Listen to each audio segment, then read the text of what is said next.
This is a smelly job. This is a really smelly project. I've heard from a few different fishermen that they've been out fishing before and they found a particularly weird looking snapper. Part of my research is looking at why. We're focusing on snapper because snapper are a super important fish for New Zealand. In my computer I click on a whole lot of markers around the snapper, and then that makes a digital shape which I can compare between individuals and between areas around the country. So when we're trying to work out how our snapper stocks are doing, we kind of need to know where these biological populations are, aside from just lines on a map.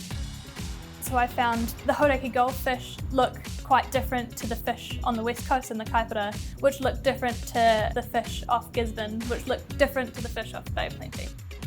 Part of the reason we see differences is just because the populations are isolated, so over time they're going to look more and more different. But I'm also trying to see whether these differences are related or reflective of their diet.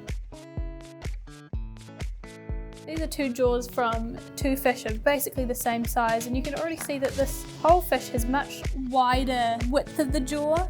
The snapper with the far bigger jaw is probably eating big crabs, maybe some shellfish, stuff that you would require a big biting force to get through and get to the meaty good part. In comparison to this more thin, flimsier jaw that was probably eating soft-bodied things, something that it didn't need to chomp too hard to get through. So some fish, their teeth and jaws changing depending on what they eat.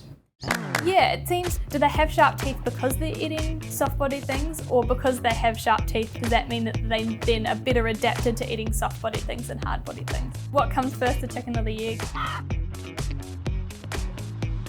If you're careful so you don't get your fingers chomped off by a snapper, that was a bit dramatic. When you catch a fish, you can look in their mouth, have a look at their teeth, and then why not open their stomachs up too?